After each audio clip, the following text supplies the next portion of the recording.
ఈ రోజున ఈ మొబైల్ అనేది ప్రతి ఒక్క చిన్న బిడ్డలు మొదలుకొని వృద్ధుల వరకు వారి సమయాన్ని కిల్ చేసేస్తుందండి. వారు ఎదగకుండా, వాళ్ళు ఇంకా ముందుకు కొనసాగకుండా ఈ మొబైల్ చేసేస్తుంది. వస్తున్న రీల్స్ ద్వారా కావచ్చు, షార్ట్స్ ద్వారా కావచ్చు, వారి మనసు పాడైపోయి, వారి ఆలోచనలు పాడైపోయి, జీవితంలో ఇంకేమీ సాధించకుండా సమయాన్నంతా వృధా పరుస్తూ ఈ మొబైల్ ఒకటి వేసుకొని కూర్చుంటూ ఉన్నారు.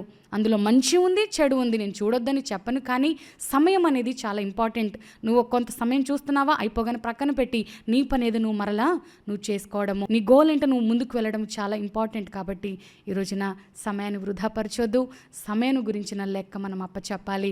ఈ రోజున నువ్వు నేను బ్రతికున్నామంటే ఈ సమయమును దేవుడు మనకిస్తున్నాడంటే ఈ సమయమును బట్టి లెక్క చెప్పాలి. చాలామంది ప్రార్థన చేయరు, చాలామంది వాక్యాన్ని చదవారు. మాకు సమయం లేదండి, మాకు టైం లేదండి అంటారు. సమయం ఇచ్చిన దేవునికే టైం లేదని నీ ఇష్టం వచ్చిన రీతిగా నువ్వు సమయాన్ని వృధా పరుస్తానంటే దేవుడు ఊరుకోడేమో. కాబట్టి ప్రియ స్నేహితులారా, మంచి ఉద్దేశంతో మాట చెప్తున్నాను.